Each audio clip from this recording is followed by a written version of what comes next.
Hello student, my self Nitin दौर, faculty of JW mathematics. आज हमारा जो टॉपिक है, हमने स्ट्रेट लाइन स्टार्ट किया था। आज का हमारा टॉपिक है इंटरसेप्ट ऑफ स्ट्रेट लाइन। देखो, ये इंटरसेप्ट होता क्या है। सपोज मान लो ये मेरा एक्स एक्सिस है और ये मेरा वाई एक्सिस है, ठीक है। और मेरी कोई लाइन क्या कर रही है, मेरे एक्स एक्सिस की, ये एक्स एक्सिस है मेरा, ये वाई एक्सिस, और मेरी कोई लाइन है, स्ट्रेट लाइन है, जो क्या कर रही है, मेरे एक्स एक्सिस को कट कर रही है, मेरे एक्स एक्सिस को कट कर रही है। ये आपकी कोई स्ट्रेट लाइन है। तो और ये आपका ओरिजिन होता है, ये क्या होता है, ओरिजिन होता है। तो आपका इंटरसेप्ट क्या होता है, जो भी लाइन आपके एक्सिस को कट करती है। तो देखो, यहां पे कट करने के बाद ओरिजिन से लेके ये वाला यहाँ पे जो कट, जहां पे पॉइंट ऑफ इंटरसेक्शन है लाइन का और एक्सिस का, तो ये जो डिस्टेंस है, ये डिस्टेंस कहलाता है इंटरसेप्ट। अच्छा, ये एक्स एक्सिस के साथ हम डिस्टेंस काउंट कर रहे हैं, इसीलिए बोला जाता है इसको एक्स इंटरसेप्ट। इसको क्या बोला जाता है, एक्स इंटरसेप्ट। सिमिलरली अगर मेरी लाइन, ये आपका ओरिजिन, ये आपका एक्स एक्सिस और ये आपका वाई एक्सिस, और आपकी लाइन आपके वाई एक्सिस को कट कर रहा है। आपकी जो स्ट्रेट लाइन है वो किसको कट कर रही है, वाई एक्सिस को कट कर रही है। तो ओरिजिन से लेके ये point of intersection line and axis, Y axis, ये जो डिस्टेंस है इसको बोला जाता है वाई इंटरसेप्ट। अच्छा, intercept nothing but your length of segment, that is from origin to point of intersection line and axis, that is called your intercept। x के साथ इंटरसेक्ट कर रही है, तो ओरिजिन से लेके point of intersection is your x intercept. y को intersect कर रही है, तो ओरिजिन से लेके ये point of intersection line and y axis is your y intercept, that is your simple intercept. ये होता है तुम्हारा इंटरसेप्ट ऑफ स्ट्रेट लाइन, ठीक है। उसके बाद इसमें हम नेक्स्ट टॉपिक पढ़ने वाले हैं,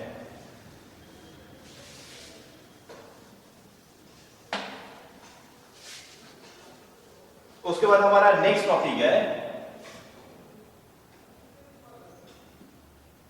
different forms of equation of straight line. अब देखो, किसी भी स्ट्रेट लाइन का अगर मेरे को इक्वेशन निकालना है, किसी भी स्ट्रेट लाइन का मेरे को इक्वेशन निकालना है, तो मेरे पास मेरे को तीन चीजें पता रहना जरूरी है। नेसेसरी कौन सी तीन चीजें। एक तो उस लाइन का स्लोप मुझे पता रहना जरूरी है। उसके बाद दूसरी चीज जो है वो क्या रहेगी, वो लाइन पे कोई ना कोई पॉइंट गिवन हो, या फिर वो लाइन किसी ना किसी पॉइंट से पास कर जाए, ठीक है। यानी दूसरी इंपॉर्टेंट चीज, एक गिवन पॉइंट हो, गिवन पॉइंट, ठीक है। अच्छा, गिवन पॉइंट बोले तो या तो स्ट्रेट लाइन पे वो क्या करेगा, लाई करेगा पॉइंट, ठीक है, या फिर इस पॉइंट से ये लाइन पास करेगी। पास करना, लाई करना, दोनों का मतलब क्या है, सेम है। और तीसरी जो चीज है वो क्या है, फॉर्मूला, ठीक है। कौन सा, स्लोप का formula, that is y2 minus y1 upon x2 minus x1 वाला फॉर्मूला। ये तीन चीजें अगर आपको पता है तो आप किसी भी स्ट्रेट लाइन का क्या निकाल सकते हो, इक्वेशन निकाल सकते हो। अगर ये तीन चीजें आपको पता है तो आप किसी भी स्ट्रेट लाइन का क्या निकाल सकते हो, इक्वेशन निकाल सकते हो। अच्छा, इक्वेशन क्या होता है, it is a algebraic condition which involve variables and constant that satisfy by the point which lies on the straight line, है ना। देखो, अलजेब्रिक कंडीशन है जिसमें वेरिएबल होते हैं, जिसमें कांस्टेंट होते हैं, और उस अलजेब्रिक कंडीशन को कौन सेटिस्फाई करता है, वो पॉइंट सेटिस्फाई करता है जो क्या करता है, लाइन पे लाई करता है, ठीक है। तो सबसे पहला हमारा इक्वेशन डिफरेंट फॉर्म में, सबसे पहला हमारा फॉर्म आता है general equation of straight line, ठीक है। अच्छा, general equation of straight line means the equation of the form ax plus by plus c equal to 0, that is your general equation of straight line, where a comma b comma c ये कहां से belong करेंगे? Real number से। ये कुछ भी हो सकते हैं। अगर इसका एक आधा एग्जांपल देखा जाए तो देखो ये तो जनरलाइज फॉर्म है, मैं पहले ही बोल चुका था, है ना। हम तो हमारे जैसे कि हमारे नाम क्या होते हैं, डिफरेंट डिफरेंट होते हैं, है ना। किसी का नाम मेरा नाम नितिन है तो किसी का नाम प्रशांत रह सकता है, किसी का नाम राम रह सकता है, ठीक है। तो हमारे नाम डिफरेंट डिफरेंट होते हैं, लेकिन अगर हमको सभी को जनरलाइज कर दिया तो जनरलाइज करने के बाद हम सब क्या होते हैं? इंसान होते हैं। सिमिलरली ये जनरलाइज इक्वेशन है, ये क्या करता है? सभी स्ट्रेट लाइन के इक्वेशन को ये रिप्रेजेंट करता है। जैसे कि हम सब इंसान है तो ये क्या है? वो उसी तरह ये क्या है? आपका जनरल इक्वेशन है। यानी इसका अगर एक आधा फॉर्म देखा जाए तो अगर सपोज मान लो 2x + 3y + 2 = 0, that is your equation which is in the form general equation form, ठीक है। तो ये कौन से फॉर्म में है? जनरल इक्वेशन फॉर्म में है, ठीक है। उसके बाद नेक्स्ट आता है, नेक्स्ट जो फॉर्म आता है point and slope form, point या फिर पॉइंट स्लोप फॉर्म। अच्छा, ये पॉइंट स्लोप फॉर्म कैसे होता है? इक्वेशन कैसे होता है पॉइंट स्लोप फॉर्म में? देखो पॉइंट स्लोप फॉर्म में आपको एक पॉइंट गिवन रहेगा, आपको स्लोप गिवन रहेगा, आपको इक्वेशन निकालना है। आपको पॉइंट गिवन रहेगा, आपको स्लोप गिवन रहेगा, आपको इक्वेशन निकालना है। इक्वेशन निकालने के लिए आपको कितनी चीजों की जरूरत होती है? एक तो आपको स्लोप पता रहना जरूरी है, एक तो आपको कोई ना कोई गिवन पॉइंट पता रहना जरूरी है, और आपको फॉर्मूला पता रहना है जो कौन सा था? y2 - y1 x2 - x1, that is the formula of slope, ठीक है। पॉइंट स्लोप फॉर्म में सपोज मान लो तुम्हारे पास कोई स्ट्रेट लाइन है, तुम्हारे पास कोई स्ट्रेट लाइन है, इस लाइन का स्लोप आपको गिवन है m, इस लाइन का आपको स्लोप गिवन है m, और ये लाइन किसी पॉइंट से पास कर रही है। सपोज मान लो किसी पॉइंट से पास कर रही है, किसी p पॉइंट से या फिर a पॉइंट से पास कर रही है, जिसके कोऑर्डिनेट है x1, y1, जिसके कोऑर्डिनेट क्या है? x1, y1। आपको क्या निकालना है? इसका इक्वेशन निकालना है। तो इसका इक्वेशन निकालने के लिए आपको क्या करना है? सबसे पहले तो देखो एक गिवन पॉइंट से आपकी लाइन पास कर रही है जिसके कोऑर्डिनेट है x1, y1, और उसका स्लोप कितना है? m है, ठीक है। मैंने बोला था कितनी चीजें पता रहना जरूरी चाहिए? स्लोप पता रहना जरूरी है, गिवन पॉइंट पता रहना जरूरी है, और फॉर्मूला, ठीक है। अब देखो इसका इक्वेशन निकालने के लिए मैं simple by using this formula मैं क्या करूंगा? लाइन का इक्वेशन बनाऊंगा। बाय यूजिंग दिस फॉर्मूला मैं क्या करूंगा? लाइन का इक्वेशन बनाऊंगा। यहां पे देख सकते हो आप, यहां पे देख सकते हो आप, आपको स्लोप गिवन है, आपको एक पॉइंट गिवन है। तो आप क्या करना? इक्वेशन निकालने के लिए एक पॉइंट, एक जनरल पॉइंट अपने तरफ से लेना जिसके कोऑर्डिनेट वेरिएबल होना x, y, उसके कोऑर्डिनेट, क्योंकि इक्वेशन में हमेशा वेरिएबल आना जरूरी है। It is not a variable, है ना। क्योंकि x1 और y1 वेरिएबल क्यों नहीं है? क्योंकि एक बार यहाँ पे मैं वैल्यू पुट अप कर लेता हूँ x1 = 2, y1 = 3, तो ये क्या हो जाएगा? परमानेंट हो जाएंगे। लेकिन x और y की जगह मैं कोई भी वैल्यू पुट अप कर सकता हूँ, कंटिन्यूअस चेंजेस कर सकता हूँ। Therefore it is your variable. ये भी वेरिएबल है, लेकिन इसके लिमिटेशंस होते हैं, इसके लिमिटेशंस होते हैं। इसमें एक बार अगर मैं वैल्यू पुट अप कर देता हूं तो बाद में दूसरी वैल्यू मैं यहां पे पुट नहीं कर सकता हूं। इसीलिए इक्वेशन बनाते हुए अपने तरफ से एक वेरिएबल पॉइंट लेना। ये तुम्हारा वेरिएबल पॉइंट है, ये तुम्हारा कौन सा? Variable point, that is x, y, ठीक है। और ये तुम्हारा गिवन पॉइंट है। अब क्या करना है? यहाँ पे मैं सिंपल स्लोप को फॉर्मूला लगाता हूँ। मेरे को पता है a के कोऑर्डिनेट पता है, b के कोऑर्डिनेट पता है, तो हमने देखा था स्लोप निकालने के लिए y2 - y1 x2 - x1, ये फॉर्मूला पढ़ा था।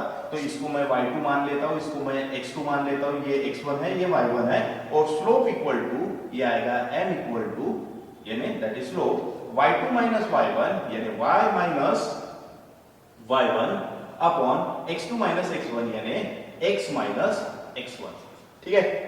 तो यहां पे m के साथ मल्टीप्लाई कर देता हूं, तो y - y1 equal to m into x - x1, ठीक है। That is your, this is your कौन सा फॉर्म है? ये तुम्हारा, this is your slope intercept form. ये स्लोप इंटरसेप्ट फॉर्म आप इसको बाद में सॉल्व करोगे ना, आप इसको सॉल्व करोगे ना, तो ये आपको यही जनरल फॉर्म में ये हो जाएगा, रिप्रेजेंट हो जाएगा, ठीक है। तो ये हो गया आपका स्लोप इंटरसेप्ट फॉर्म। ये कौन सा फॉर्म हो गया आपका? Slope intercept form. उसके बाद सेकंड आता है, थर्ड आता है टू पॉइंट फॉर्म। देखो टू पॉइंट फॉर्म में, देखो टू पॉइंट फॉर्म है तो यहाँ पे आपको 2 पॉइंट गिवन रहेंगे। आपको यहाँ पे कितने पॉइंट गिवन रहेंगे? 2 पॉइंट गिवन रहेंगे।